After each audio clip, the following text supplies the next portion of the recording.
আসসালামু আলাইকুম ওয়া রাহমাতুল্লাহি ওয়া বারাকাতুহু। প্রিয় দর্শক, ইফতারের এই পরবর্তী সুন্দর সময়ে আল্লাহ সুবহানাহু ওয়া তাআলার প্রশংসা, বিশ্বনবীর উপর দুরূদ ও সালামের মাধ্যমে আমরা শুরু করছি। একই সাথে স্বাগত জানাচ্ছি লাবেলু নিবেদিত প্রতিদিন ইফতারে সিরাতে নববীর বিশেষ আয়োজনে। আজকে আমাদের স্টুডিওতে রয়েছেন প্রখ্যাত মুহাদ্দিস শেখ মাহমুদুল হাসান। আসসালামু আলাইকুম ওয়া রাহমাতুল্লাহি ওয়া বারাকাতুহু। ওয়ালাইকুম আসসালাম ওয়া রাহমাতুল্লাহ। শেখ, স্বাগত জানাচ্ছি সিরাতের এই আয়োজনে আপনাকে উপস্থিত হওয়ার জন্য। বারাকাল্লাহু ফিকুম। জাযাকুমুল্লাহ খায়রান। শেখ, আজকে ১৭তম রমাদানের ইফতার। পবিত্র সময়ে আপনার কাছে স্বাভাবিকভাবেই ১৭ রমাদান মানে আমাদের একটি অন্যতম চেতনা, ঐতিহাসিক বদর। আপনার কাছ থেকে আজকে বদর নিয়ে আলোচনা আশা করি। অনেক ধন্যবাদ। একটি ঐতিহাসিক প্রসঙ্গ আজকে নিয়ে এসেছেন। খুব সংক্ষিপ্ত সময়ের মধ্যে আসলে এর প্রেক্ষাপট, এর ফলাফল, এর ঘটনা বলা খুবই দুষ্কর ব্যাপার। আমরা খুব সামারি করে আমরা বলার চেষ্টা করছি। রাসূলুল্লাহ সাল্লাল্লাহু আলাইহি ওয়াসাল্লামের গোটা জীবনটাই ছিল আসলে সংগ্রাম মুখর জীবন। এই পৃথিবীতে এসেছেন তিনি দিন বিজয়ের জন্য। ওয়াল্লাযী আরসালা রাসূলাহু বিল হুদা ওয়া দীনিল হক লিইয়ুযহিরাহু আলা দ্বীনি কুল্লি। আল্লাহ তাআলা বলছেন যে তিনি সেই মহান সত্তা, তিনি তার রাসূলকে প্রেরণ করেছেন গোটা আদিয়ানে বাতেলা মানব রচিত মতবাদের উপর ইসলামকে বিজয়ী আদর্শ হিসেবে প্রতিষ্ঠিত করবার জন্য। ফলে রাসূলকে পৃথিবীতে আসার পরই তাকে সংগ্রাম করতে হয়েছে, যুদ্ধ করতে হয়েছে, মানবতার সঙ্গে তার অনিবার্য সংঘাতগুলোকে মোকাবেলা করে ইসলামকে বিজয়ের দ্বার প্রান্তে তাকে পৌঁছে দিতে হয়েছে। এবং রাসূল সাল্লাল্লাহু আলাইহি ওয়াসাল্লাম তিনি সরাসরি প্রায় 18 থেকে 20টি বা কখনো 22টি বা 28টি যুদ্ধ তিনি সরাসরি পরিচালনা করেছেন এবং তিনি সেনাপতিত্ব করেছেন। বদরের যুদ্ধ হচ্ছে সেই যুদ্ধ যেই যুদ্ধে রাসূল সাল্লাল্লাহু আলাইহি ওয়াসাল্লাম তিনি নিজেই সেনাপতি ছিলেন। ইসলামের ইতিহাসে দ্বিতীয় হিজরতে এই যুদ্ধ সংঘটিত হয়। নবীজি সাল্লাল্লাহু আলাইহি ওয়াসাল্লাম যখন মক্কা থেকে মদিনায় হিজরত করেন, হিজরতের 1 বছরের পরেই, দ্বিতীয় বছরেই মক্কার কাফিররা পরিকল্পনা গ্রহণ করে মদিনাকে কিভাবে আক্রমণ করা যায় এবং এই শিশু রাষ্ট্র, ইসলামিক রাষ্ট্র মদিনাকে নেস্তনাবুদ করে দেওয়ার জন্য, একদম পর্যদস্ত করে তাদের যে বুনিয়াদ সেখানে তৈরি হচ্ছে, সেই বুনিয়াদকে ধ্বংস করে দেওয়ার জন্য তারা মদিনাকে আক্রমণ করবার জন্য সেদিকে অগ্রসর হয়। বদর নামক প্রান্তরে তারা গিয়ে অবস্থান করে। রাসূল সাল্লাল্লাহু আলাইহি ওয়াসাল্লাম তখন শুনতে পেলেন যে বদর নামক জায়গাতে মক্কায় প্রায় 1000 সশস্ত্র বাহিনী তারা হাজির হয়েছে এবং তাদের সঙ্গে অস্ত্র রয়েছে, তাদের সঙ্গে ঘোড়া রয়েছে, যুদ্ধের সকল সরঞ্জাম তাদের সঙ্গে ছিল। পক্ষান্তরে রাসূল সাল্লাল্লাহু আলাইহি ওয়াসাল্লামের এই যুদ্ধের মোকাবেলা করবার জন্য আত্মরক্ষামূলক, এটা ডিফেন্সিভ নয়, এটা অফেন্সিভ না, ডিফেন্সিভ ছিল, আত্মরক্ষার জন্য। ফলে রাসূল সাল্লাল্লাহু আলাইহি ওয়াসাল্লাম তিনি এই আত্মরক্ষার যুদ্ধে তিনি অবতীর্ণ হতে বাধ্য হলেন, যেহেতু মদিনা রাষ্ট্রকে সংরক্ষণ করতে হবে, হেফাজত করতে হবে, মদিনা মুসলিমদেরকে হেফাজত করতে হবে। সেই জন্যে তখন তিনি কি করলেন, তিনি 313 জন সাহাবীদেরকে নিয়ে, যাদের কোনো যুদ্ধের প্রশিক্ষণ ছিল না, যাদের কাছে কোনো অস্ত্র হাতিয়ার ছিল না, এমন নিরস্ত্র 313 জন সাহাবীদেরকে নিয়ে তিনি বদর প্রান্তরে চলে গেলেন যুদ্ধ করবার জন্যে। বড় বিস্ময়কর, রাসূল সাল্লাল্লাহু আলাইহি ওয়াসাল্লাম যখন তিনি যুদ্ধের ময়দানে যাবেন, তখন সাহাবায়ে কেরামদের সঙ্গে তিনি এটা মুশাওয়ারা করতে বসলেন যে এভাবে আমরা তো অনিবার্য সংঘাতের মুখোমুখি হচ্ছি, আমাদেরকে মোকাবেলা করতে হবে, তোমাদের মতামত চাই। তখন সাহাবায়ে কেরাম খুব নিশ্চুপ থাকলেন। তারা চিন্তা করেন, আমরা কোনো যুদ্ধ করিনি, আমাদের কোনো প্রশিক্ষণ নেই, আমরা কোনোদিন যুদ্ধের মুখোমুখি হইনি, কেমন করে আমরা যুদ্ধের ময়দানে যাব?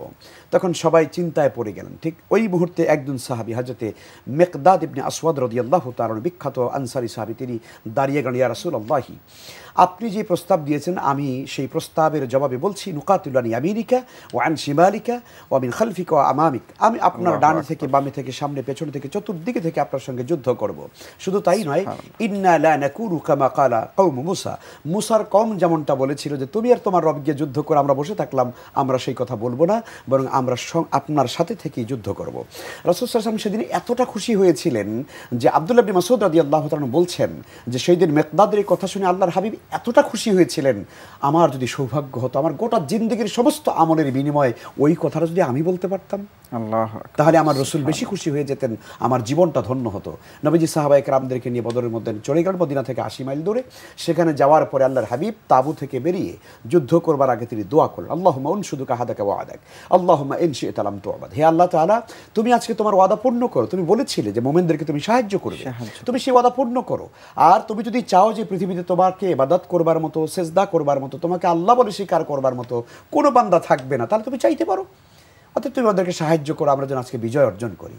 তখন রাসূল সাল্লাল্লাহু আলাইহি ওয়াসাল্লামের 2 হাত একবারে আকাশের দিকে উঠে গেল, তার বগলের শুভ্রতা প্রকাশিত হয়ে গেল। আবু বকর রাদিয়াল্লাহু তাআলা দৌড়ে চলে আসলেন, এসে তার হাত ধরলেন, ইয়া রাসূলুল্লাহ, ফাআখাযা আবু বকর বিয়াদিহি, নবীজির হাত ধরলেন, বলেন, ইয়া রাসূলুল্লাহ হাসবুক, যথেষ্ট হয়েছে, আপনি আর চোখের পানি ফেলবেন না।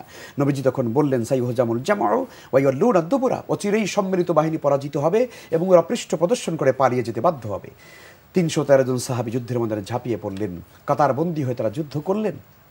আল্লাহ সুবহানাহু ওয়া তাআলা যখন দেখলেন যে সাহাবায়ে কেরাম তারা সংখ্যায় কম, তারা দুর্বল, আল্লাহ বলছেন ওয়ালাকাদ নাসারাকুমুল্লাহু বিবাদরিন ওয়া আনতুম আযিল্লাহ। নবী হে, আপনি যখন দুর্বল ছিলেন তখন আমি আল্লাহ তাআলা বদরের ময়দানে আপনার জন্য সাহায্য নাজিল করেছি। আকাশ থেকে এক এক করে 5000 ফেরেশতা এই জমিনে নাজিল হয়েছে, যারা বদরের ময়দানে মুসলমানদের পক্ষে, মুজাহিদদের পক্ষে তারা যুদ্ধ করে ইসলামকে বিজয়ের দ্বার প্রান্তে নিয়ে গিয়েছিলেন। আমরা সেদিন দেখেছি সেই ঐতিহাসিক বদর, আজকে সেই বদরের ঐতিহাসিক দিবস। আমরা দেখতে পাই যে এই দিবসের মূল প্রতিপাদ্য বিষয় হচ্ছে যা আল হক ওয়া যাহাকাল বাতিল, সত্য সমাগত, মিথ্যা বিতাড়িত, মিথ্যার পরাজয় অবশ্যম্ভাবী। আল্লাহ তাআলা সেই বিজয়টাই মুসলমানদেরকে ইসলামের ইতিহাসে দ্বিতীয় হিজরিতে আজকের এই 17 রমজানে দিয়েছিলেন। আলহামদুলিল্লাহ, অনেক চমৎকার আলোচনা বদরের উপরে আমাদের দর্শকরা পেয়েছে বলে আশা রাখছি। শায়েখ, আপনার প্রাণবন্ত আলোচনা সিরাতের এই প্ল্যাটফর্ম যেন ঝলমল করে উঠছে। অনেক অনেক শুকরিয়া, জাযাকুমুল্লাহ খাইর। বারাকাল্লাহু ফিক। দর্শক, প্রিয় নবী সাল্লাল্লাহু আলাইহি ওয়াসাল্লামের জীবন চরিত্রের নানা দিক আমরা ফুটিয়ে তোলার চেষ্টা করি। আজকে ঐতিহাসিক বদর দিবস এবং ঐতিহাসিক বদরের সেই দিনটি, যেই দিনে মূলত এই 17ই রমাদান ইসলামের প্রথম সশস্ত্র জিহাদ প্রিয় নবী সাল্লাল্লাহু আলাইহি ওয়াসাল্লাম পরিচালনা করেছিলেন। শায়েখ যেভাবে বলছিলেন, আমরা প্রিয় নবী সাল্লাল্লাহু আলাইহি ওয়াসাল্লামের ভালোবাসায় উৎসর্গিত হয়ে শুধুমাত্র আমাদের পছন্দশীল সুন্নাহগুলোই ফলো করব, মানে পছন্দ হয় এমন সহজ কোনো বিষয়ে নাজাতের জন্য গ্রহণ করলাম। আর রসুল সাল্লাল্লাহু আলাইহি ওয়াসাল্লাম যে রক্ত দিয়েছেন, রসুল সাল্লাল্লাহু আলাইহি ওয়াসাল্লাম যে জিহাদ করেছেন, এগুলো ইসলামের অংশ এবং প্রিয় নবীর জীবনের পাঠ। সেই বিষয়গুলো থেকে কৌশলে এড়িয়ে থাকব, সেটি মনে হয় না পরিপূর্ণ মুমিনের দায়িত্ব হবে, মুমিনের দাবি আদায় হবে। আপনাদের কাছে এই নিবেদন রেখে আজকের পর্ব থেকে বিদায় নিতে চাচ্ছি। আগামী দিন একই সময়ে একই চ্যানেলে প্রিয় নবী সাল্লাল্লাহু আলাইহি ওয়াসাল্লামের সিরাতে নববীর অন্য কোনো পার্ট নিয়ে হাজির হয়ে যাবে ইনশাআল্লাহ। আল্লাহ সুবহানাহু ওয়া তাআলা আমাদের সকলকে রমাদানের খায়ের ও বরকতের মধ্যে রাখুন। আসসালামু আলাইকুম ওয়া রাহমাতুল্লাহি ওয়া বারাকাতুহু।